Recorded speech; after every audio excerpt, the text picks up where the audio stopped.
มีผลเห็นคนอื่นดีมีค่าปลูกใจให้เกิดศรัทธาตั้งหน้าทำดีมีคุณมองโลกด้านร้ายไกลกลับใจรับแต่เรื่องเคืองคุณเหนื่อยนายเลิกล้างทางบุญชีพวุ่นแท้แน่เอ่ยขอกล่าวธรรมสวัสดีกับบรรดาท่านผู้ฟังแล้วก็ท่านผู้ชมทุกท่านที่กำลังติดตามช่องธรรมะเป็นทีมกลุ่มพระสงฆ์อุบาสกอุบาสิการ่วมกันเผยแผ่ธรรมะออนไลน์ไลฟ์สดทาง Facebook YouTube แล้วก็สถานีวิทยุเครือข่ายคลื่นสีขาว FM คลื่น 104.50 เมกะเฮิรตซ์วัดไฟหินจังหวัดเชียงใหม่ซึ่งในค่ำคืนวันนี้ก้าวกระผมอัตมาภาพพระครูโสพลปริยัติก็ได้นำรายการเห็นธรรมเห็นเราเห็นธรรมมาพบกับบรรดาท่านผู้ฟังท่านผู้ชมทุกคืนวันอาทิตย์เวลาตั้งแต่20:00 นเป็นต้นไปนะจนถึงเวลาประมาณ20:00 นซึ่ง1 ชั่วโมงด้วยกันซึ่งบรรดาท่านผู้ฟังท่านผู้ชมก็สามารถที่จะให้กำลังใจนะโดยการกดติดตามกดไลค์กดแชร์เพื่อเป็นธรรมทานยิ่งแชร์มากก็ยิ่งได้บุญมากแชร์น้อยก็ได้บุญน้อยไม่แชร์ก็ไม่ได้บุญดังนั้นก็สามารถที่จะร่วมด้วยช่วยกันส่งเสริมในทีวีออนไลน์ของคณะสงฆ์ไทยเราฉะนั้นนอกจากนั้นบรรดาท่านผู้ฟังก็สามารถที่จะร่วมบริจาคเป็นสาธารณกุศลนะกับช่องทำเป็นทีมทีวีออนไลน์ชื่อบัญชีนั้นก็อ้อมบุญอ้อมธรรมวันละบาททางธนาคารไทยพาณิชย์นะเลขที่บัญชีนั้นก็145244700-8ชื่อบัญชีนั้นก็พระไทยธรรมกิจพระมหาชาญชัยพรหมประดิษฐ์แล้วก็พระอาจารย์จตุรงค์ชูศรีนะหรือว่าจะอีกบัญชีหนึ่งก็ธนาคารกสิกรไทยนะเลขที่บัญชีนั้นก็376225327327-2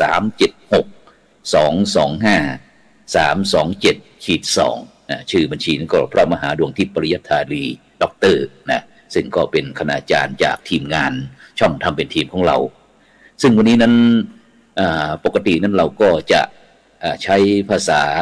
พื้นเมืองทางล้านนาเมืองเหนือของเรานะแต่วันนี้เป็นกรณีพิเศษนะเพราะว่าเป็นวันอาทิตย์ที่มีความหมายอย่างยิ่งนะที่โดยเฉพาะในวันอาทิตย์นี้ก็มีความสำคัญอย่างยิ่งนะซึ่งมีความสำคัญเรื่องอะไรบ้างนะเดี๋ยวเราจะมาคุยกันฉะนั้นวันนี้ได้รับความเมตตาจากพระมหาเถระซึ่งเป็นคณะครูบาอาจารย์พระมหาเถระที่เป็นผู้ปกครองคณะสงฆ์ระดับสูงในของแต่ละจังหวัดซึ่งในวันนี้นั้นก็รูปแรกก็ได้รับความเมตตาจากท่านอาจารย์พระครูโสพลปริยัติสุธีปริยธรรม6 ประโยครองศาสตราจารย์ดร.รองเจ้าคณะจังหวัดพะเยาผู้อำนวยการวิไลสงฆ์พะเยาผู้ช่วยเจ้าอาวาสวัดศรีคมคำอำเภอเมืองจังหวัดพะเยานมัสการครับท่านอาจารย์พระครูครับผมสวัสดีครับแล้วก็ขอเจริญพรและนมัสการพระเถรานุเถระที่ฟังอยู่ในช่วงนี้เนาะครับผมรูปที่2นะครับรูปที่2นั้นก็จะเป็นท่านอาจารย์เจ้าคุณพระศรีหราชสมาจารย์มุนีนะครับปริยธรรม4 ประโยคการศึกษามหาบัณฑิตนะครับรองเจ้าคณะจังหวัดนครราชสีมานะครับผู้ช่วยเจ้าอาวาสวัดพระนารายณ์มหาราชวรวิหารอำเภอเมืองจังหวัดนครราชสีมาประธานสมัชชาศิลป์5แห่งชาตินมัสการครับท่านอาจารย์เจ้าคุณครับผมกราบถวายความเคารพพระเถรานุเถระและก็เพื่อนสาธมิกทุกๆรูปแล้วก็ขอความสุขความเจริญจงบังเกิดมีแด่ศรัทธาสาธุชนที่กำลังติดตามรายการธรรมะดีๆอยู่ในขณะนี้ทุกท่านครับผมครับซึ่งตอนนี้ท่านอาจารย์เจ้าคุณครับที่นครราชสีมาเราบรรยากาศเป็นยังไงบ้างครับฝนตกไหมครับหรือว่าอุ่นร้อนหนาวครับเป็นยังไงปีนี้ฝนเยอะครับปีนี้ที่นครราชสีมาเนี่ยตกชนิดว่าไม่ห่างกันมากครับเอาสักไม่เกินสัปดาห์หนึ่งก็จะตก ตลอดครับปีนี้ปริมาณของน้ำฝนตามที่ไปร่วมประชุมมาเนี่ยจะเพิ่มจากเดิมในประมาณ 10% ครับ 10%ตอนนี้พวกเขื่อนอะไรต่างๆเขื่อนลำมะเพิงเขื่อนมูลบนเขื่อนลำตะคองเขื่อนลำเชียงไกลอะไรอย่างเนี้ยมีน้ำต้องตอนนี้บางทีก็ต้องอย่างลำตะคองนี่ต้องพร่องน้ำออกไว้แล้วครับเพื่อจะรอรับเพราะว่าตามที่เขาพูดกันในที่ประชุมเขาบอกว่าอีกเดือนหน้าเข้ามาเนี่ยพายุจะเข้ามาแล้วก็ตอนนี้ก็พยายามที่จะพร่องน้ำออกถือว่าสมบูรณ์ครับปีนี้ทั้งฝนบรรยากาศตอนนี้ก็ไม่ร้อนไม่หนาวครับพอดีครับแล้วก็ไม่น้อยหน้ากว่าเชียงใหม่การระบาดของโรคโควิด-19เป็นยังไงบ้างครับท่านอาจารย์ครับนครราชสีมาม องเป็นเรื่องธรรมดาครับมองเป็นเรื่องธรรมดาไม่ได้ใส่ใจอะไรเลยเพราะว่าทุกคนฉีดวัคซีนกันเรียบร้อยแล้วตอนนี้ก็ดูเป็นเรื่องปกติฮะติดกันแทบจะทุกคนแล้วก็เมื่อติดก็ไปรักษา2-3 วันหายครับแค่นั้นแหละครับไม่ได้ใส่ใจครับโอ้สาธุครับกับไปที่ท่านอาจารย์พระครูโสพลวรยสุธีครับอาจารย์ครับก็ลองเจอกันนะจังหวัดพะเยาเป็นไงบ้างครับบรรยากาศที่พะเยาของเราตอนนี้พะเยาเพิ่งโดยเฉพาะยิ่งวัดศรีคมคำเนี่ยเพิ่งจัดงานประเพณีนมัสการไหว้สาพระเจ้าตุลหลวง8เป็งนมัสการไหว้พระเจ้าตุลหลวงครับระหว่างวันที่9 ถึง 15ที่ผ่านมาแล้วก็ผลต่อยอดก็คือวันพรุ่งนี้ก็จะจัดมอบรางวัลที่ขบวนแห่จากอำเภอต่างๆครับผมก็มาจัดมอบวันพรุ่งนี้แล้วก็การประกวดพลุครับพลุสวยงามที่จุดแต่ละวันเนี่ยก็จะมาประกาศผลแล้วก็มอบรางวัลพรุ่งนี้ครับวันอัฐมีบูชาครับผมครับแล้วก็บรรยากาศฟ้าฝนเป็นใจกับงานบ้างไหมครับ 100% หรือเปล่าตกหรือว่าทุกปีทุกวันครับงาน8เพลงนมัสการพระเจ้าตุลหลวงเนี่ยตกทุกปีและตกทุกวันผมก็สงสารพ่อค้าแม่ค้าอยู่มิใช่น้อยครับผมแล้วก็สถานการณ์โควิดของเราหลังจากที่เทศกาลมหาสงกรานต์หรือว่าปีใหม่เมืองของเราเรียบร้อยแล้วเป็นยังไงบ้างครับพะเยาปกตินะครับเห็นช่วงที่ผ่านมาเนี่ยวันที่5 ถึง 15ก็กีฬาเยาวชนแห่งชาติเขต5มั้งแล้วก็ตอนนี้ก็เป็นกีฬาผู้สูงอายุภาคเหนืออีกครับหมอกันไปก็คงเป็นเรื่องปกติธรรมดาเนาะครับผมก็เนี่ยตอนนี้ที่วัดนี้ก็ติดอยู่3 รูปเป็นเนนแล้วทีนี้เราไปเช็คดูแล้วก็มันเหมือนกับไข้หวัดธรรมดาเพราะว่าเขาช่วงที่ผ่านมาเนี่ยงานเพิ่งเสร็จเนี่ยเขาก็ไปทำงานหนักครับนอกจากทำงานหนักแล้วก็ไปเจอฝนเนาะพอเจอฝนก็เจออากาศเปลี่ยนเพราะว่ามันก็เป็นเรื่องธรรมดาแต่ที่มันขึ้น2 ขีดเนี่ยผมว่าถ้าใครเป็นไข้หวัดธรรมดาก็ไปเช็คก็เป็นนะครับก็ขึ้นอ๋อครับผมครับสาธุครับซึ่งท่านอาจารย์ครับเมื่อกี้ท่านอาจารย์ได้พูดถึงกีฬาเขตกีฬาประจำจังหวัดอะไรพอดีวันนี้เป็นวันอาทิตย์ที่มีความสำคัญด้วยครับเพราะว่าในช่วงนี้นั้นก็กีฬาซีเกมครับที่ประเทศเวียดนามครับฮานอยเกมนะครับซึ่งก็จะปิดรายการพรุ่งนี้ครับปิดการแข่งขันวันพรุ่งนี้ซึ่งในคืนวันนี้ก็วันอาทิตย์กันซึ่งในขณะนี้ก็คงทีมฟุตบอลชายครับช้างศึกครับระหว่างไทยกับเวียดนามก็คงกำลังใส่กันนะครับ ลุยกันอยู่ตอนนี้นะครับแล้วก็อีกส่วนหนึ่งวันนี้ก็ในการเลือกตั้งท้องถิ่นครับผู้ว่ากรุงเทพมหานครนะครับแล้วก็ที่ผู้ว่าของพัทยานะครับเขตปกครองพิเศษที่พัทยานะครับวันนี้ก็ฉะนั้นถ้าพูดถึงกีฬาครับท่านอาจารย์ครับโอ้ยตอนนี้คนไทยเราภาคภูมิใจแม้แต่เรื่องกีฬานะครับโดยเฉพาะบอกเรื่องเทพบิวครับท่านอาจารย์ครับเทพบิวเป็นลูกหลานของสมุทรปราการครับเทพบิวนี่อายุ16 ปีครับชื่อว่าภูริพลบุญสอนนะครับนักกีฬาของไทยเราตอนนี้ทำลายสถิติหรือว่าเล่นเลยครับอาจารย์ครับอายุ16 ปีเองทั้ง100 เมตร200 เมตร4 คูณ 100 เมตรนะครับแล้วก็จอร์จชัวนะครับทิกสันนะครับนี่ก็ลูกครึ่งไทยออสเตรเลียนะครับอายุ19 ปีเหมือนกันครับนี่นักวิ่งระยะยาวนะครับ4 เหรียญทองแล้วนะครับแล้วก็มีน้องเนยนะครับกมลชนกนะครับเรื่องสาวนี่17 ปีนะครับเราเห็นเด็กอายุน้อยๆครับอาจารย์ครับ อายุแค่16-17 ปีเองนะครับแล้วก็เขาประสบผลสำเร็จนะครับในการแข่งขันระดับชาติของระดับซีเกมเรานี่ครับเขาเอ่อเขาสัมภาษณ์ครับสื่อเขาบอกว่าทั้งโยมพ่อโยมแม่เขาเนี่ยครับเขาไปวัดตั้งแต่เล็กๆนะครับแล้วก็โยมพ่อโยมแม่คุณตาคุณยายก็พานะครับเจริญจิตภาวนานะครับทำให้เขาประสบความสำเร็จครับไปที่ท่านอาจารย์เจ้าคุณศรีหราชสมาจารย์มุนีครับท่านอาจารย์ครับในฐานะที่เป็นลูกหลานทางอีสานเรานะครับแสดงความยินดีกับลูกๆหน่อยครับผมครับก็ชื่นชมฮะคนอายุ16 ปี17 ปีล้วนแต่เป็นเยาวชนครับใช่ครับล้วนแต่เป็นเยาวชนแล้วก็เป็นเจเนอเรชันของอนาคตชาติไทยนะครับเขาสามารถที่จะสร้างชื่อเสียงให้กับประเทศไทยเราได้ก็น่าภูมิใจฮะน่าภูมิใจกับลูกๆและหลานเราที่ได้แสดงบทบาทหรือได้แสดงผลของประเทศไทยให้เป็นที่ประจักษ์ในเรื่องการกีฬา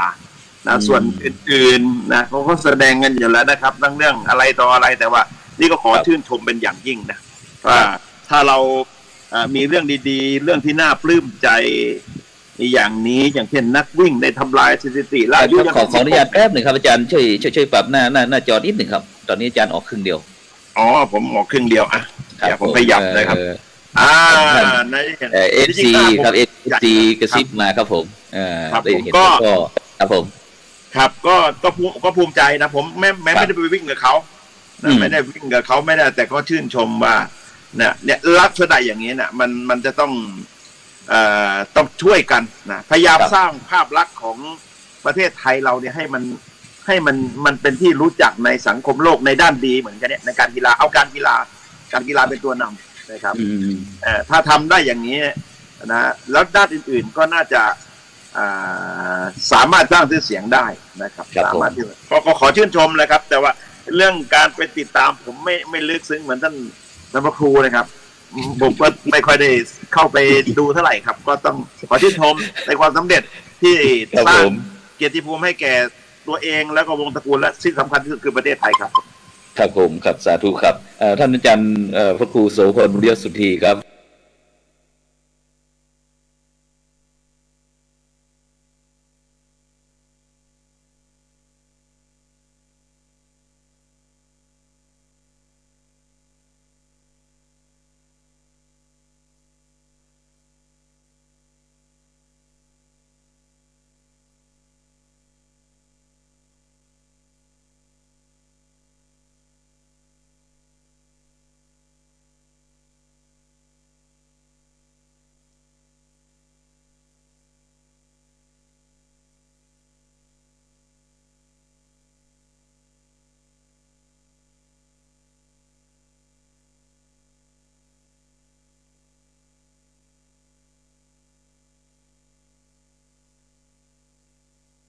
หนึ่งได้เหรียญทองได้เหรียญเงินอะไรก็แล้วแต่นั่นก็คือ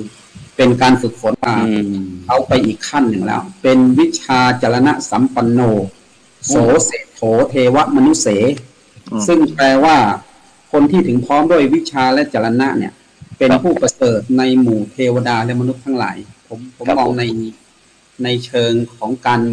พัฒนาศักยภาพมนุษย์เรื่องของการฝึกฝนครับผมครับซึ่งโดยเฉพาะที่ท่านอาจารย์ทั้งสองรูปนะครับได้คุณท่านอาจารย์เจ้าคุณทั้งสองรูปได้พูดให้กำลังใจนะครับแล้วก็อีกมุมหนึ่งตอนนี้ในต่างประเทศลูกๆที่ไปแข่งขันเราเห็นเขาแล้วโอ้โหขมักเขม้นนะครับทั้งโยมคุณพ่อคุณแม่ญาติพี่น้องไปกันหมดครับแต่ตรงกันข้ามที่ประเทศไทยครับวันนั้นมีคลิปหลุดเข้ามาบอกว่าคุณครูตัดผมเพราะเด็กผมยาวนะครับผมยาวแต่งตัวก็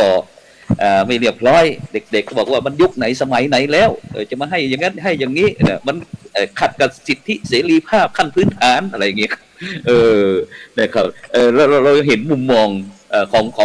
ของเด็กสองกลุ่มนั้นเป็นตัวแทนของประเทศนะครับไปแข่งขันที่ต่างประเทศแต่อีกกลุ่มหนึ่งก็เป็นตัวแทนเยาวชนที่กำลังศึกษานะครับเพื่อที่จะเป็นกำลังหลักในการพัฒนาประเทศชาติต่อไปนะครับซึ่งตรงนี้อาจารย์พระครูโสพลบุญยสุธีรองศาสตราจารย์ดร.ครับและท่านอาจารย์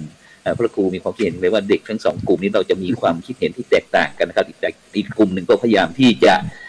เรียกร้องสิทธิส่วนตนเองเพื่อจะทำให้ตนเองมีความสุขแต่อีกกลุ่มหนึ่งก็ไปเป็นตัวแทนเพื่อความสุขของคนหมู่มากหรือว่าของคนไทยเป็นที่ภาคภูมิใจอย่างนี้ครับท่านอาจารย์มีความคิดเห็นยังไงครับนิมนต์ครับผมก็คงหนีไม่พ้นบัวสีเหล่านะเนาะที่เปรียบเทียบว่าแต่ละบุคคลศักยภาพแตกต่างกันนะครับครับแต่ถ้าพูดถึงเด็กในยุคปัจจุบัน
เพราะนั้นผมว่าวิธีคิด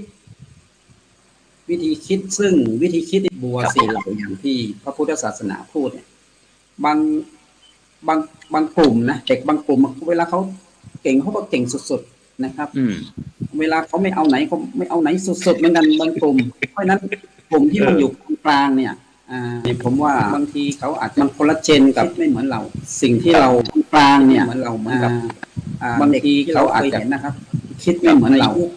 หลังจากเรามาประมาณ10 ปีเนาะหรือว่าไม่เกิน20ที่เราเคยเห็นนะครับบางทีเขาเรียนในเอมาตลอดนะครับหลังจากเรามาประมาณ10 ปีตัวหรือว่าไม่เกิน20 คนไม่ได้โดดตึกบางทีเขาเรียนเกรดเอมาตลอดนะครับแล้วก็เทอมสุดท้ายได้บีตัว1คนไม่ได้โดดตึกฆ่าตัวตายก็มีนะแต่เด็กในยุคปัจจุบันเนี่ยเขาไม่ได้แคร์อะไรเลยครับเรื่องเกรดเรื่องอะไรต่างๆเขาไม่ได้สนใจอย่างเงี้ยครับผมว่ามุมมองเนี่ยถามว่าผิดถูกไหมผมว่ามันก็ไม่ผิดถูกนะแต่เราต้องพยายามเข้าใจบริบทแล้วก็การอบรมสั่งสอนนะครับว่าทำปรากฏการณ์แบบนี้มันเกิดขึ้นได้ยังไงแล้วก็สังคมไทยเราต้องมาคุยกันให้มากขึ้นระหว่างเจนต่างๆที่คุยกันนะครับผมมองในเชิงนี้ครับไปทางที่ท่านอาจารย์เจ้าคุณศรีราชสมาจารย์มุนีครับท่านอาจารย์มีความเห็นยังไงครับคำถามเดียวกันครับผมมีปัญหาครับ มีปัญหาระหว่างยุคนี่แหละครับเพราะว่าแต่ละยุคก็มีความคิดความบริบทที่มันแตกต่างกันครับทีนี้ยิ่งไม่ได้คุยกันเนี่ยแล้วยุคเก่าก็จะเอาแบบเดิมเอาแบบเดิมคือจะต้องระเบียบเป๊ะอย่างเงี้ยครับซึ่งคนยุคใหม่เขามันบอกว่ามันพัฒนากันไปในระดับหนึ่งแล้วมันไม่ควรจะมายึดระเบียบจนเกินไปเด็กเขาต้องการความฟังเขาบ้างนะฟังเขาบ้างทำยังไงที่จะสามารถพูดคุยหาจุดเชื่อมโยงระหว่างยุคต่อยุคนี่ให้มันเกิดความเข้าใจกันนะครับมีทางเดียวต้องหันหน้าเขาคุยกันแหละครับแต่ถ้าจะเอาความคิดของคนยุคนี้ไปยัดจะเอาของเด็กมายัดใส่หัวครูก็ไม่ได้นะเพราะมันคนละยุคอ่ะนะครับหรือจะเอาของครูเนี่ยไปยัดใส่เอาอย่างฉันเนี่ยก็ไม่ได้นะเพราะนั้นมันจะได้ก็ตรงที่จะต้องพูดคุยกันในระหว่างกลางหาจุดส่วนกลางที่จะสามารถเป็นไปได้นะครับเราต้องยอมรับว่าเด็กยุคนี้เนี่ยมีความคิดความเชื่อไม่เหมือนกับยุคเราครับและที่สำคัญตั้งแต่ปี63เป็นต้นมา64 65มันจะถึงระหว่างตรงนี้อันนี้ยิ่งจะเสียหายมาก ผมบอกเลย คือคนที่ไม่ได้เข้าไปเรียนในชั้นเรียนที่ผ่านมาเรียนแต่ออนไลน์เนี่ยใช่ครับ2 ปีเนี่ยมันจะเป็นสูญญากาศของเด็กที่จะเกิดขึ้นจากการไปเรียนผมว่าเอาที่เห็นชัดก็คือไปเรียนแบบออนไลน์ครับผมทางความรู้มันได้อยู่แต่ว่าทางพฤติกรรมเนี่ยเราขาดนะครับอย่าลืมว่าถ้าเหตุเป็นอย่างนี้ผลจะเป็นอย่างนี้อย่างก็เหมือนเราในยุคเราเนี่ยผลเหตุที่เราฝึกฝนมาเพราะว่าเราต้องแข่งขันแล้วก็เกิดมากอย่างที่ว่าเนี่ยแล้วก็พยายามที่จะพัฒนาตัวเองนะต้องทนต้องทนทำยังไงต้องทนเพื่อที่จะได้ศึกษาได้เราเรียนให้เกิดความเข้าใจแล้วจะได้พัฒนาตัวเองแต่พอเป็นเด็กยุคที่ผ่านมาที่ดังที่ว่าเมื่อกี้เนี่ยที่เด็กยุคที่ว่าเนี่ยอันนี้มันไม่เหมือนเราความอดทนมันน้อยกว่าเรานะครับนี่และไอ้ยุคที่มันหายไปในผมเรียกว่าสูญญากาศกันแล้วกันเมื่อกี้เนี่ย2 ปีที่ผ่านมาเนี่ยไอ้นี่ก็จะเป็นอีกเหตุหนึ่งแล้วก็จะเกิดเป็นผลอีกในอนาคตเนี่ยอันนี้ก็สำคัญเพราะนั้นทำยังไงตอนนี้มันลักษณะมันจะต้องมาพูดคุยกันระหว่างผู้ใหญ่กับเด็กต้องเข้าใจความคิดความอ่านของเขาเด็กก็ต้องพยายามเราก็ต้องให้เขาได้รับรู้ว่ามันเก่าก็ไม่ใช่ว่าไม่ดีทั้งหมดมันมีส่วนดีด้วยแล้วมันจะสามารถไปกันได้ครับฉะนั้นอาจารย์ทั้ง2 ลูกก็คงจะมุมมองบอกว่าทั้งพ่อทั้งแม่ทั้งพี่ทั้งน้องอะไรญาติแล้วก็ทั้งผู้ปกครองทั้งคุณครูแล้วก็ทั้งเด็กต้องมาคุยกันใช่ไหมครับถึงจะหลักตรงนี้ไปเอาหลักบริหารนิยธรรมกันแล้วกันหลักแห่งความเจริญทางใหญ่เดียวเนี่ยคือหมั่นประชุมกันเนืองนิดนะแล้วก็เข้าประชุมเลิกประชุมแล้วก็เอาเรื่องต่างๆที่เกิดในที่ประชุมเนี่ยมาเป็นแนวทางการปฏิบัติคำว่าประชุมกันนี้ก็คือหันหน้าเขาคุยกันนะครับหันหน้าเขาคุยกันอย่ากลัวกันเอาหลักบริหารนิยธรรมเนี่ยจะทำให้เราสามารถพัฒนาไปด้วยกันกับคนทุกยุคครับครับฉะนั้นนี่ก็เป็นมุมมองผมเสริมนิดนึงนะครับว่าไอ้สิ่งที่เราจะต้องมาคุยกันเนี่ยจะต้องตกลงกติการ่วมกันครับใช่ไหมว่าเด็กที่เราให้อิสระเสรีภาพเนี่ยมันอิสระเสรีภาพขนาดไหนครับผู้ใหญ่ที่มีบทบาทจะต้องบีบบังคับอะไรต่างๆเนี่ยเราก็ต้องสอนหน้าที่ของผู้ใหญ่ด้วยว่าผู้ใหญ่จริงๆแล้วเนี่ยมันมีหน้าที่อะไรและก็มีน้ำหนักมากน้อยแค่ไหนอย่างความเป็นพ่อเป็นแม่เนี่ยเขาก็มันมีหน้าที่ของเขาอยู่ว่าควรจะแนะนำยังไงแล้วก็ให้สิทธิ์อะไรบางอย่างให้กับเด็กอย่างประมาณนี้ครับเพราะฉะนั้นผมว่าความตกลงร่วมกันหรือว่าทำความเข้าใจร่วมกันเนี่ยมันจะเป็นทางออกอันหนึ่งนะครับเพราะว่าวัย2 วัยเนี่ยผมดูแล้วเนี่ยจูนเข้าหากันไม่ค่อยได้ครับผมนี่จะผมเสริมนะมาคุยอีกครับผมเสริมอีกครับนิมนต์ครับเพราะว่าผมดูว่าสังคมครอบครัวเราทุกวันนี้เนี่ยครับพ่อแม่ไม่กล้าคุยกับลูกแล้วเพราะอะไรอาจารย์มันรู้สึกไม่มั่นใจมันรู้สึกไม่มั่นใจในเทคโนโลยีแล้วก็การสื่อเครื่องไม้เครื่องมือการศึกษาที่มีในยุคนี้เนี่ยทำให้พ่อแม่หรือคนที่มีความรู้สมัยก่อนนี่เกิดความหวั่นใจนะว่าความรู้เราไม่พอที่จะไปสอนผมเห็นพ่อแม่ต้องทะเลาะกับลูกที่ผ่านมาในการเรียนแบบออนไลน์เนี่ยเวลาที่มันติดขัดปัญหาต่างๆเนี่ยนะครับลูกมันถามพ่อถามแม่ว่าอันนี้ยังไงพ่อแม่ตอบไม่ได้ครับพ่อแม่ตอบไม่ได้เพราะว่าไม่เคยเรียนอย่างนี้เครื่องไม้เครื่องมือก็ไม่เคยเป็นอย่างนี้ครับผมนี่มันเกิดปัญหาการเบื่อหน่ายแล้วเมื่อไหร่โรงเรียนจะเปิดสักทีจะได้เอาไปให้ครูเนี่ยนี่ก็เป็นปัญหานะครับเนี่ย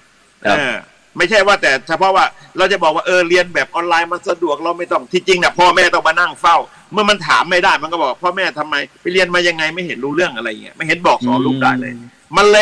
เลยทำให้คุณพ่อคุณแม่อย่างที่พระครูโสพลปริยสุทธีว่าจะต้อง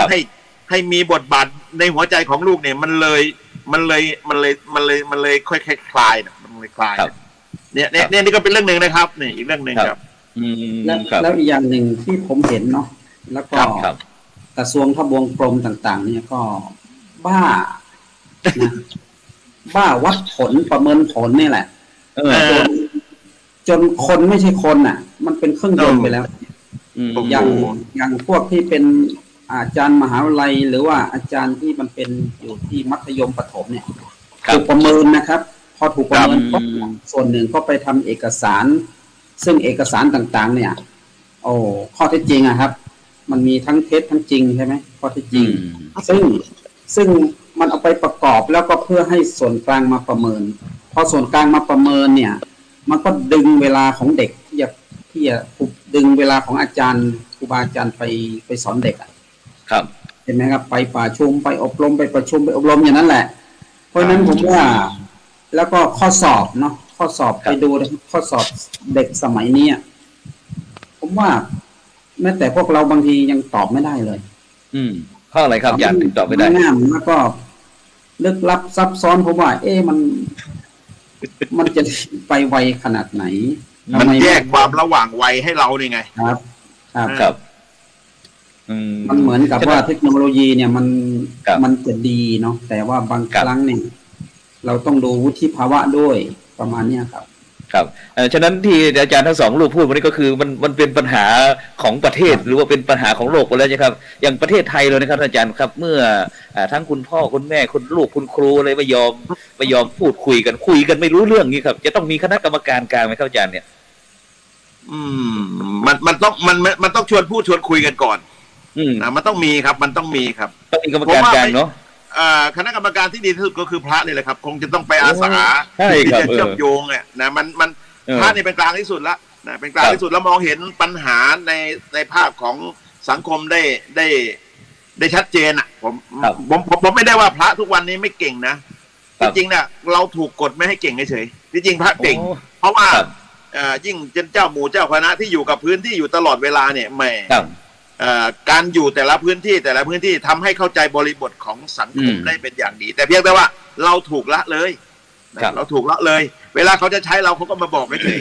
นะแต่ว่าถ้ามองให้เป็นหลักเป็นเกณฑ์อย่างที่สมัยก่อนที่เราศึกษามารุ่นพ่อรุ่นแม่ที่มีบทบาทในการจัดการศึกษาเนี่ยเห็นไหมสังคมเราเนี่ยมันเปรียบเทียบได้ว่ามันเรียบร้อยนะมันเรียบร้อยมันไม่มีการกำเริบเหมือนสมัยนี้แหละครับเพราะว่าหนึ่งถูกหล่อหลอมด้านพุทธศาสนาเนี่ยเรารู้และเข้าใจว่าเรื่องพระศาสนานี่เป็นการหล่อหลอมทางด้านจิตใจทำให้อัธยาศัยของคนเนี่ยละเอียดละเมียดละไมอย่าว่าแต่เรื่องของสติปัญญาเลยแม้แต่เมื่อกี้เราพูดถึงเรื่องว่าการที่นักกีฬาเราไปชนะเนี่ย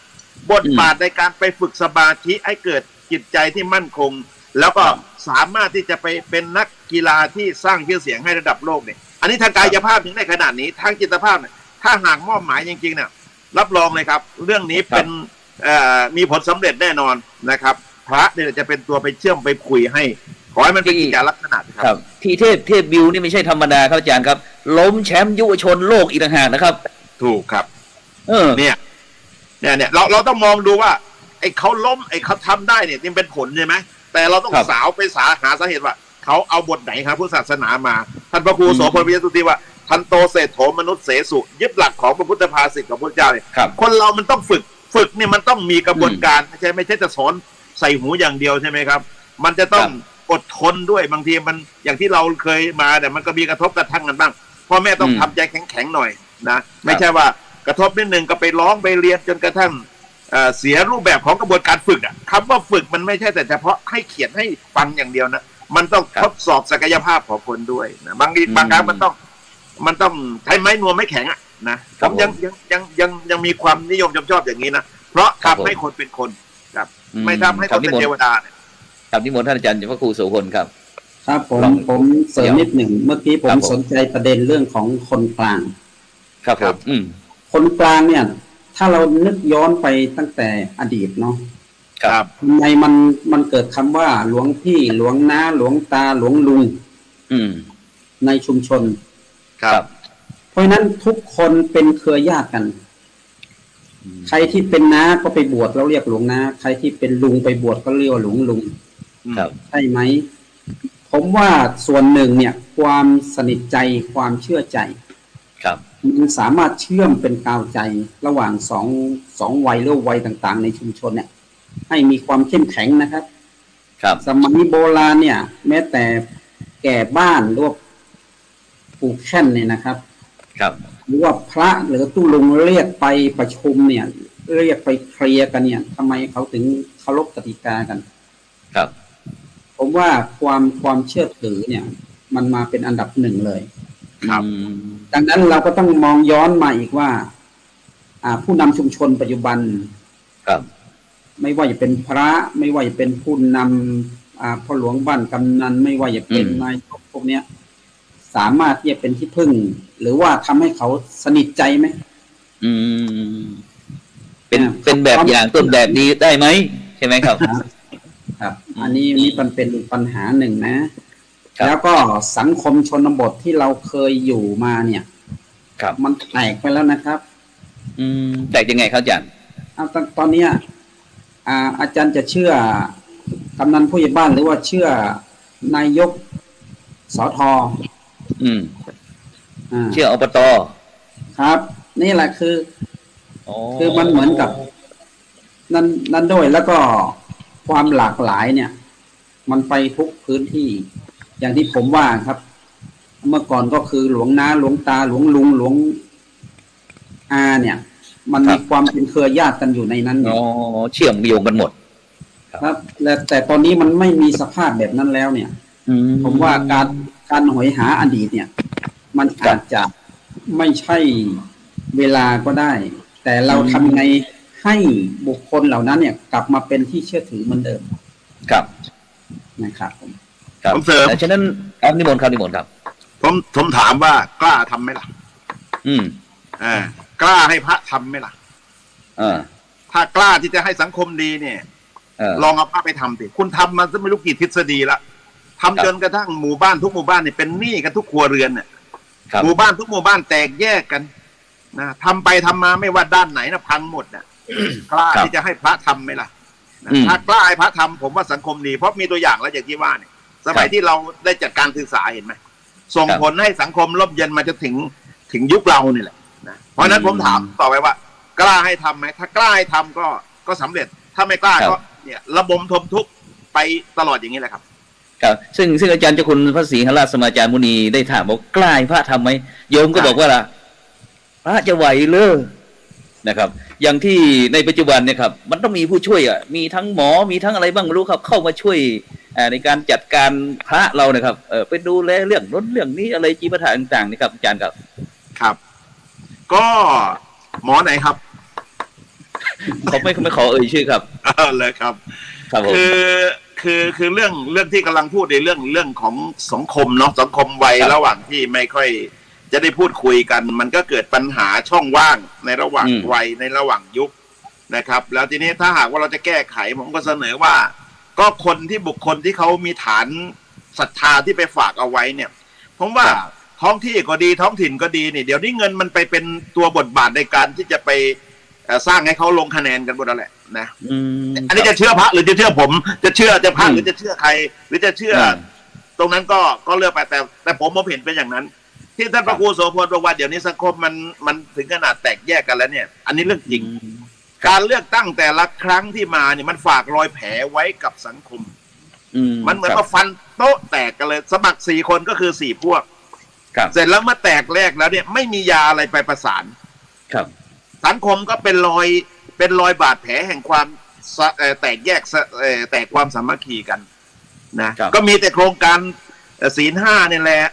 โครงการสร้างความปรองดองสมานฉันท์โดยใช้หลักธรรมทางพุทธศาสนาหมู่บ้านรักษาศีล 5นอกนั้นผมยังไม่เห็นเนี่ยเพราะฉะนั้นเราต้องพูดความจริงทีเนี้ยพระได้ทำงานหน้าที่ในการประสานได้ดีที่สุดเพราะว่า1ในสังคมไทยเนี่ยมันมีวัดประจำหมู่บ้านนั่นหมายความว่าชาวบ้านเขายังให้ความเคารพศรัทธาในพระพุทธศาสนาทีเนี้ยนี่คือฐานโดยแท้นะมันเป็นประจำทุกหมู่บ้านแทบจะทุกหมู่บ้านนั่นคือฐานศรัทธาแต่ทีเนี้ยเราเห็นค่าไหมล่ะเรากล้าให้ท่านทำงานเราก็สามารถที่จะยกท่านขึ้นมาทำงานไหมบางทีเนี่ยไม่ได้ยกไม่ได้เปิดเผยสถานะไม่ให้โอกาสเนี่ยเขาก็ไม่กล้าทำงานนะไม่กล้าทำงานเหมือนจะให้ท่านพระครูโสพลสุธีไปทำงานในบทบาทตรงนั้นตรงนี้แต่ไม่ได้มีอะไรเป็นเครื่องรับรองประกันให้ท่านมีอำนาจในการทำมันก็ทำไม่ได้อ่ะผมจึงถามว่ากล้าไหมล่ะผมคิดว่าทุกวันนี้ไม่ค่อยจะมีความกล้าละครับความรู้มันมีเต็มหมดแต่ไม่ค่อยกล้าทำให้มันเจริญอ่ะถ้าทำจริงๆทำไมจะไม่เจริญนะครับเพราะนั้นผมนึกบอกว่าคนที่จะสามารถเป็นกาวใจประสานได้ดีที่สุดก็ไปส่งก็ไปเหมือนกับท่านพระครูโสพลไปสักทีว่าคือพระนั่นแหละเพราะมีฐานศรัทธาแต่ฐานอื่นๆมันมาด้วยอำนาจทางกฎหมายหรือว่า มันมาด้วยอย่างอื่นนะครับ แต่ว่าโดยของพระพุทธศาสนานี่มาด้วยศรัทธาครับผมครับนิมนต์ท่านอาจารย์พระครูโสพลครับผมพระนี่ไม่ค่อยมีวาระเนาะแต่ว่าสังคมอบต.เทศบาลนี่มีวาระครับแล้วก็ฉะนั้นอาจารย์จะพูดบอกว่าไอการมีวาระมีการเลือกตั้งอะไรต่างๆเนี่ยมันเป็นการที่เป็นการพิสูจน์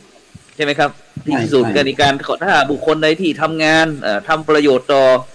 เหมือนกับผู้ใหญ่บ้านนะครับหรือว่าอบต.อะไรต่างๆหรือว่าไอ้สจ.อะไรต่างๆนะครับก็ได้รับการเลือกเข้ามาแต่พระสงฆ์เราไม่มีการเลือกตั้งคืออาจจะหรือว่าไงครับคือผมยังไม่อยากจะกล้าถึงไปขนาดเลือกตั้งหรอกแต่ผมมองว่าพระเราเนี่ยอยู่ยาวนานยิ่งดีถ้าขยันทำงานนะความที่เราอยู่ยาวนานสมมติว่าเข้าสู่ตำแหน่งเจ้าวาดตั้งแต่อายุ30ไปถึง80 ปีเนี่ยถ้าเราใฝ่ที่จะพัฒนาและทำสังคมให้ดีเนี่ยการอยู่ยาวนานนั้นมันเป็นความยั่งยืน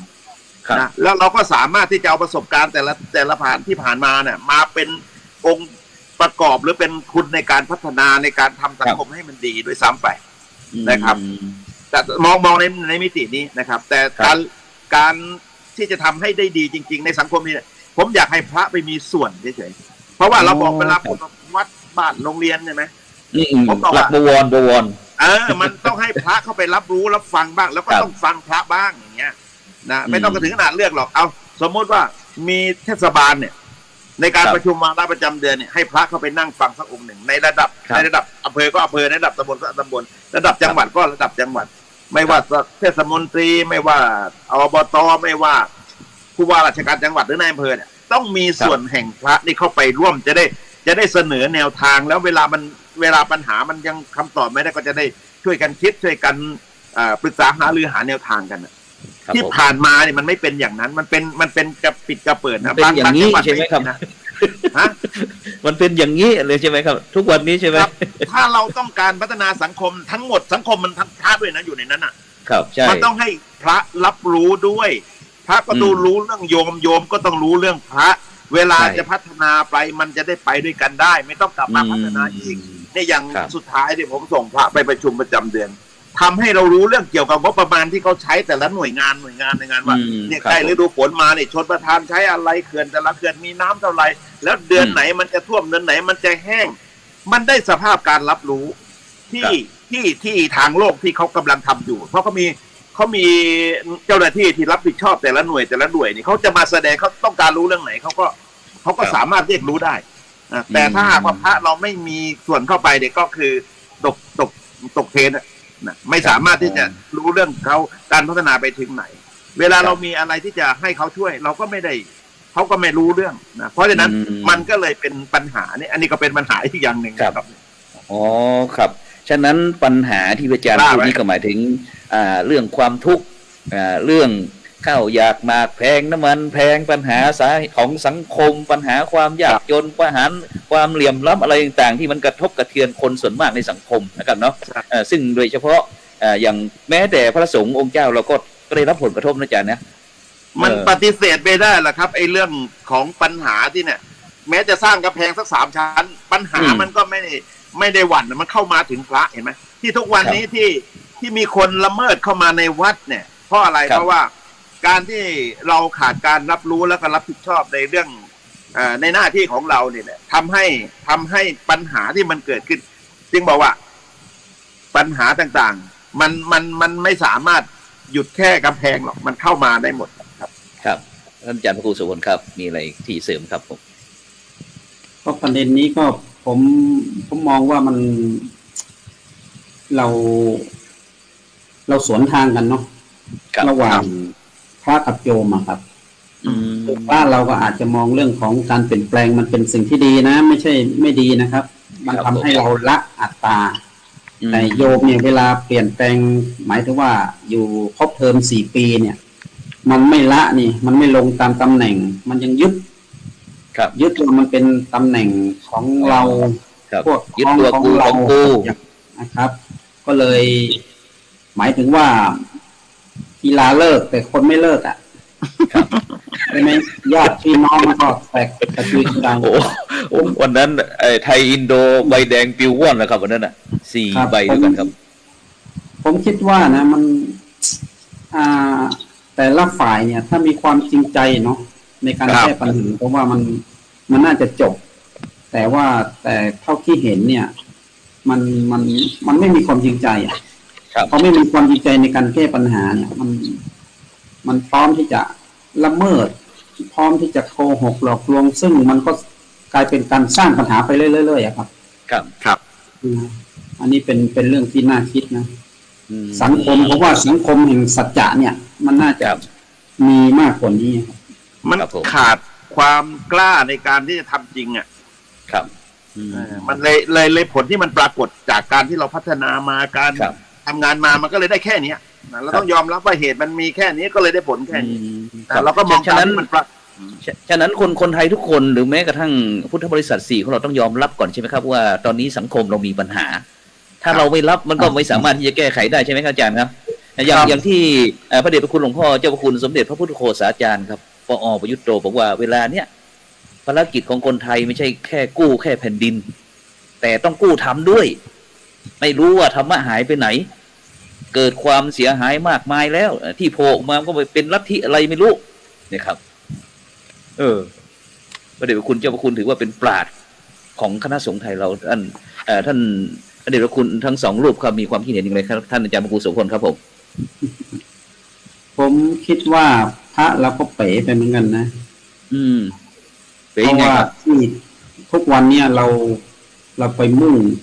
เอกลาภพอเราไปมุ่งเอกลาภป๊อบเนี่ย เราเอาลัทธิอะไรเยอะแยะมาใส่วัด ครับ มากมายนะครับ ครับ ไม่ใช่พระพุทธรูปอะครับ แต่มันเป็นอย่างอื่นอ่ะ อืม ซึ่งเราก็ทำให้เห็นว่าหนึ่งพื้นฐานที่อบรมมาเนี่ยมันต้องปรับกระบวนทัศน์ใหม่ไหมอันนี้คือประเด็นที่1นะครับ ครับ ประเด็นที่2เนี่ยญาติโยมเองเนี่ย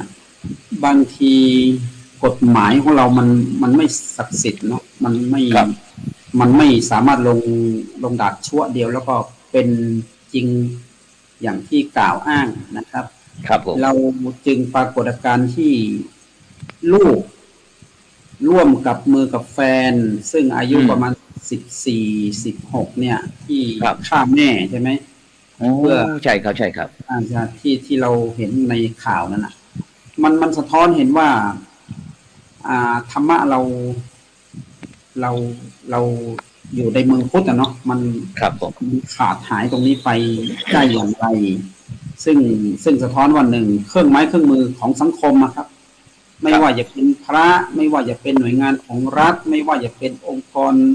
การศึกษานะไม่ว่าจะเป็นเรื่องของผู้นำจิตวิญญาณชุมชนท้องถิ่นเนี่ยอ่อนแอ ครับ ผมคิดว่านะพอมันอ่อนแอปุ๊บเนี่ยเรื่องเหล่านี้มันโผล่ขึ้นมานะครับ แล้วก็คนไทยส่วนมากก็เหมือนกันอ่ะทำไมเราต้องไปกินอะไรขี้ใครของพระบิดาล่ะครับ แล้วสติปัญญามันไปอยู่ไหนอ่ะ ครับ เราจะโทษญาติโยมที่ไปกินไปดื่มนั้นเนี่ย ได้ไหม แสดงว่าสังคมเราเนี่ย มันก็ไปเปลี่ยนทิศทางเหมือนกัน ครับ ไม่ชัดเจน แล้วก็องค์คาพยพที่มันเป็นหน่วยงานภาครัฐหน่วยงานสังคมทุกองค์กรนะครับ มันคนละนโยบายไงรัฐก็นโยบายหนึ่งพระพุทธศาสนานโยบายหนึ่งเรื่องของสังคมเพราะนโยบายหนึ่งคือมันไม่รวมเป็นอันหนึ่งอันเดียวกัน พอไม่รวมเป็นอันหนึ่งอันเดียวกันเนี่ย ต่างคนต่างไปทิศทางมันจึงสเปะสปะผมคิดว่าอย่างนั้นนะครับ ต่างคนก็ต่างเอาความคิดหรือความเห็นของตนเองเป็นใหญ่ครับไม่ได้คิดถึงภาพรวมนะครับเนาะท่านอาจารย์เจ้าคุณศรีรัตน์สมาจารย์มุนีครับท่านอาจารย์มีอะไรเสริมไหมครับตรงนี้ ตอนนี้เรื่องที่มีกรณีต่างๆไม่ว่าจะเป็นเรื่องพระเรื่องลัทธิความเชื่อที่มันเกิดขึ้นเนี่ย มันเป็นผลจากการที่สังคมเราเนี่ยมันมีช่องว่างนะครับ ครับ สิ่งที่ผมจะมองมาตรงนี้ก็คือ พระพุทธศาสนาเรายังไม่เต็มสูบ ครับ เราพัฒนามาตั้งเท่าไหร่ตอนนี้ 2,000 กว่าปีแล้วนะ 2,565 ปีก่อนนั่นอีก80 ปี ก่อนเราไม่สามารถที่จะเอาปัญญาเนี่ยไปให้ประชาชนเราได้เพียงพอต่อการที่จะ ครับ แยกแยะในเรื่องนี้นะครับอย่าว่าแต่โยมเลยแม้แต่พระก็ยังกินเยี่ยวพระกันนะครับ ผ แล้ว ม ก็เอาอุจจาระอะไรมาขายเป็นพระธาตุอะไรกัน ซึ่งมันถามว่ามันมีหลัก มันไม่ใช่นะเนี่ย ตรงไหน อืม ตรงนี้แหละมันเป็นความอ่อนล้าของพระพุทธศาสนาที่เข้าไม่ถึงสังคมในผมไม่ได้มองว่าคนอื่นนะผมมองที่ว่าตัวปัญหาคือของเราเนี่ย ครับ ไม่ได้ทำหน้าที่อย่างครบถ้วนสมบูรณ์ ครับ แม้แต่พระเราเนี่ย เดี๋ยวนี้นะครับ เป็นผู้ที่เป็นสาวกของพระพุทธเจ้าก็จริง แต่ว่าการกระทำต่างๆ เนี่ยมันไม่ใช่ ไปเอาเวสสุวรรณไปเอาพญาครุฑไปเอาพญานาคไปเอาอะไรก็ต่างๆมาเนี่ย มาเป็นตัวแลกเปลี่ยนในการเอาเงินทองของญาติโยม ไม่ใช่แต่เฉพาะพระเล็กๆอย่างเรานะพระใหญ่ๆนะผมตอนนี้ผมพยายามที่จะคัดหน้าจอเอาไว้เลยหยุดไปปลุกเสกถ้าเราไม่กล้าพูดปัญหาตรงนี้เนี่ยมันไม่จบ ครับ ใช่ครับ ถ้าหัว ยอมรับความจริง หางก็ต้องสายครับ อย่ามาโทษปลายฮะต้องดูที่หัวก่อน ครับ ในเรื่องหนึ่งเพราะฉะนั้นไอ้ตรงที่มันเกิดตรงนี้มันเป็นการทำหน้าที่ที่ไม่ครบถ้วนสมบูรณ์ถ้าเราเป็นชาวพุทธที่แท้จริงเนี่ยเราต้องเข้าใจว่าพระพุทธเจ้าสอนเรื่องอะไรผมเคยยกคำว่าสัมมาสัมพุทธเจ้าเนี่ยให้โยมเข้าใจก่อนตรงนี้ก่อน ว่าพระพุทธเจ้าของเราเป็นลักษณะของพระพุทธเจ้าแบบไหนสัมมาสัมพุทธเจ้าแปลว่าผู้ตรัสรู้เองโดยชอบนั่นหมายถึงว่าทุกสิ่งทุกอย่างที่จะทำให้เกิดเป็นผลสำเร็จในการดำเนินชีวิตเราต้องทำเอาเองโดยก็คือหลักกรรมนั่นแหละไม่ให้เอาความเชื่อไปฝากไว้กับไอ้องค์นั้นไอ้องค์นี้หรืออะไรต่างๆที่กำลังผมถือว่าคนพวกนี้นะที่มาอาศัยยูนิฟอร์มอย่างกับเรานี่นะครับทำลายศักยภาพของมนุษย์นะทำให้มนุษย์เราเนี่ยพระพุทธเจ้าท่านยกขึ้นมาให้พึ่งตัวเองว่าทุกอย่างไม่กล้าคิดไม่กล้าทำใช่ไหมครับให้แม้จะตรัสรู้เป็นพระพุทธเจ้าก็สามารถทำได้นะจะเป็นอะไรเป็นได้แต่คนพวกนี้พยายามดึงความเชื่อศักยภาพของมนุษย์เอาไปไว้กับไอ้สิ่งนั้นสิ่งนี้สิ่งนั้นสิ่งนี้นานเข้ากลายเป็นความอ่อนล้ากลายเป็นความอ่อนแอซึ่งปรากฏให้เห็นในปัจจุบันนี้เองก็เพราะว่าเรานี่แหละทำลายศักยภาพของคนที่เกิดความเข้มแข็งจากคำสอนพระพุทธเจ้าแล้วก็พยายามเป็นแล้วพระนี่นะพระนี่เป็นที่ตั้งแห่งความเชื่อของประชาชนมีความศรัทธาเชื่อว่าลูกศิษย์พระพุทธเจ้าก็ต้องสอนคำสอนพระเจ้าแต่ดันไปเอาสิ่งอื่นเข้ามาสอนจูงความเชื่อของคนออกทิศทางจากพระพุทธศาสนาผมถือว่าคนที่พยายามทำคนให้หลงทางหรือพาคนไปในเรื่องที่มันไม่ใช่ทางที่พระพุทธเจ้าสอนไว้ผมถือว่าเลวทรามมากนะเลวทรามมากนะเพราะว่า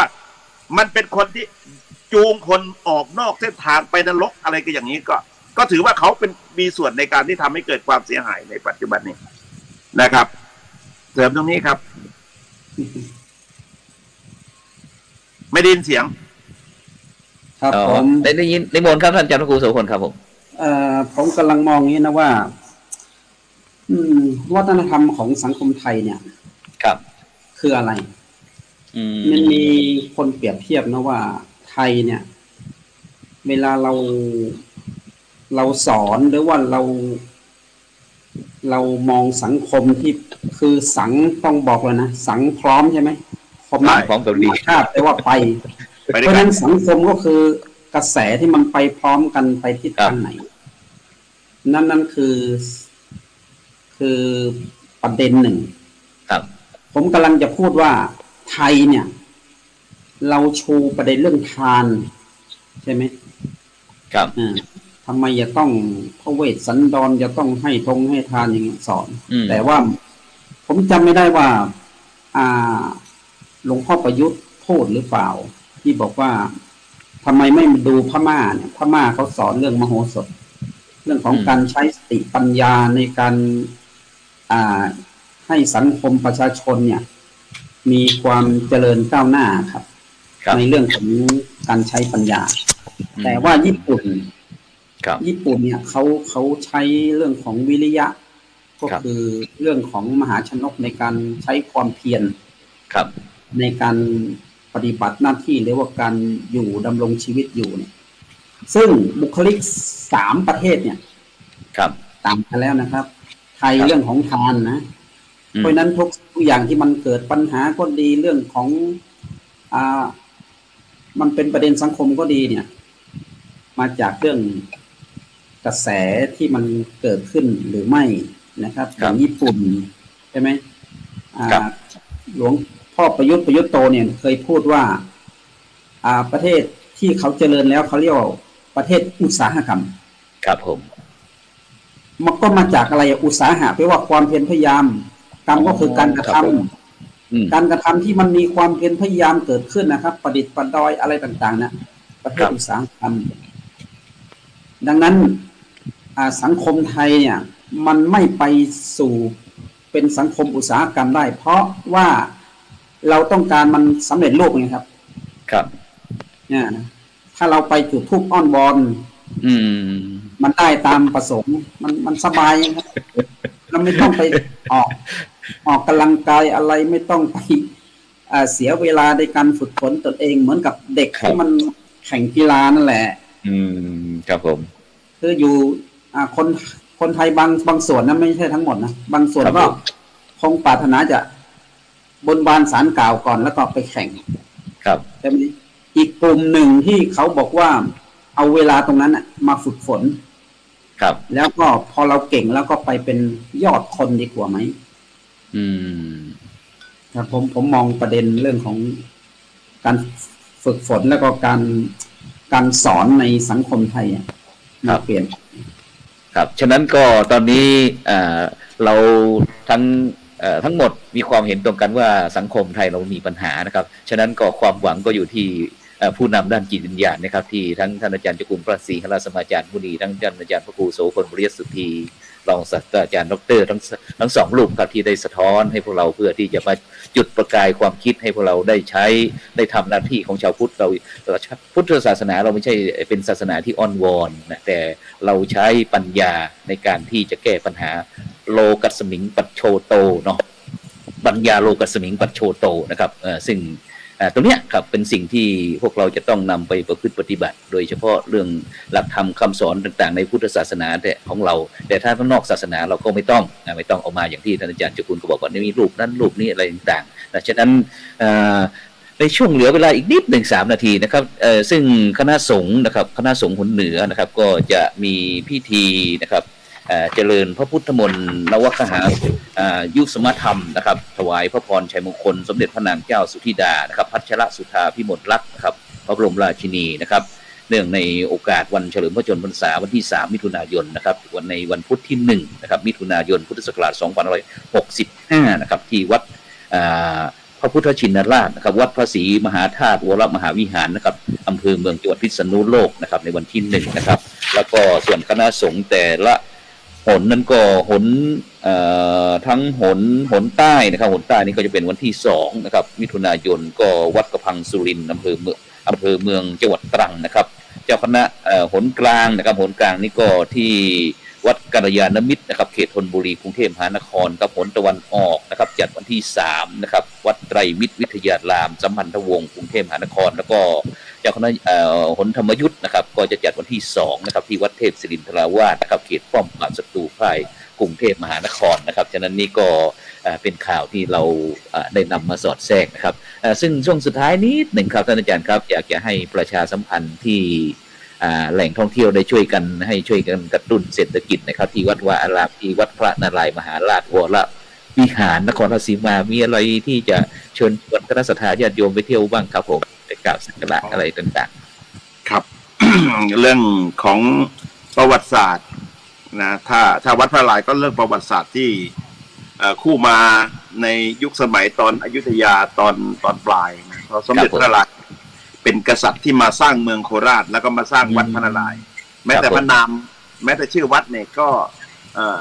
ในหลวงรัชกาลที่9ท่านได้พระราชทานนามให้เพื่อที่จะ เตือนใจให้คนโคราชได้ระลึกนึกถึงคุณูปการที่องค์สมเด็จพระนารายณ์มหาราชเนี่ยได้ทรงมีต่อจังหวัดนครราชสีมาก็ธรรมาก็คือมาดูประวัติศาสตร์ความเก่ามาไหว้หลวงพ่อสมเด็จสมเด็จพระพุทธทศพลยานประธานบารมีครับผมนะครับที่เป็นพระพุทธรูปหน้าตัก4 เมตรแล้วก็สูง5 เมตร 30เนี่ยที่เป็นประธานใหญ่ในพระวิหารหลวงแล้วก็กิจกรรมก็เนี่ยในเดือนสิงหาเนี่ยที่จะมีการบวชพระมาถวายเฉลิมพระเกียรติสมเด็จพระพันปีนะครับก็จะมีที่วัดพระครับผมครับไปที่ท่านอาจารย์พระครูโสพลปริยสุทธีครับรองศาสตราจารย์ดรนะครับรองเจ้าคณะจังหวัดพะเยาครับมีอะไรที่จะฝากเกี่ยวกับที่วัดศรีคมคำแล้วก็ในจังหวัดพะเยาเราครับการนิมนต์ครับก็ช่วงนี้เนี่ยเป็นช่วงที่พะเยาเป็นเจ้าภาพนะครับไม่ว่าจะเป็นกีฬาหรืออะไรต่างๆนะครับส่วนที่วัดศรีคมคำเนี่ยถ้าญาติโยมมาที่วัดศรีคมคำจะต้องมากราบนมัสการพระเจ้าตุนหลวงซึ่งเป็นพระพุทธรูปที่ใหญ่ที่สุดในล้านนานะครับผมสูง16 เมตรหน้าตัก14 เมตรครับผมแล้วก็เพิ่งทำบุญสมโภชครบ531 ปีที่ผ่านมาเนี่ยที่วันวิสาขะนะครับแล้วก็วัดศรีคมคำเนี่ยติดกว้านพะเยามาที่วัดศรีคมคำก็เห็นกว้านพะเยาเลยแล้วก็เราจะเห็นพระอุโบสถกลางน้ำซึ่งคุณอังคารกัลยาณพงศ์ศิลปินแห่งชาติได้ฝากฝีมือเอาไว้ที่ผนังพระอุโบสถนะครับแล้วก็วัดนี้นะครับครูบาเจ้าศรีวิชัยท่านมาบูรณะสร้างพระวิหารปีหน้าเนี่ยครบ100 ปีนะครับเราทางวัดก็จะมีการสมโภชใหญ่ก็คือ100 ปีวิหารครูบาเจ้าศรีวิชัยนะครับแล้วก็บริเวณวัดก็จะมีส่วนของพระธาตุจอมทองครับก็ขึ้นไปอีกประมาณสักประมาณ1 กิโลก็จะถึงพระธาตุจอมทองซึ่งถ้าขึ้นไปแล้วก็จะมองเห็นวิวทิวทัศน์ทั้งกว้านพะเยาทั้งตัวเมืองพะเยาเห็นทั้งหมดเลยนั่นก็เป็นบริเวณวัดก็ครับผมครับตรงนั้นก็ต้องกราบขอบพระคุณท่านอาจารย์เจ้าคุณพระศรีหฤสมาจารย์มุนีหลวงพ่อรองเจ้าคณะจังหวัดนครราชสีมาท่านอาจารย์พระครูโสพลปริยสุทธีรองศาสตราจารย์ดรรองเจ้าคณะจังหวัดพะเยานะครับเพราะว่าวันนี้รายการเห็นธรรมเห็นเรานะครับได้สะท้อนปัญหาแล้วก็ในวิธีการแก้ปัญหาของทางพระพุทธศาสนาของเรานะครับโดยการนำหลักธรรมคำสอนอะไรต่างไปแก้ปัญหาในการดำเนินชีวิตของแต่ละท่านแต่ละคนให้มีความสุขที่ยั่งยืนโดยเฉพาะโครงการหมู่บ้านรักษาศีล 5ที่พระเดชพระคุณเจ้าคุณสมเด็จพระมหาราชมังคลาจารย์ช่วงมหาวรปุญโญนะครับที่ได้สร้างโครงการนี้เพื่อคนไทยทุกคนนะครับให้รักกันเหมือนพี่ดีกันเหมือนน้องปรองดองกันเหมือนญาติครับฉะนั้นในค่ำคืนนี้เวลาหมดเวลาครับก่อนทำรายการจากบรรดาท่านฟังไปก่อนนะครับหลับฝันดีมีเงินใช้ไร้โลคาพยาธินะครับไม่เจ็บไม่เจ็บร่ำรวยทุกคนนะครับขอกล่าวคำว่าสาธุถวายความเคารพครับ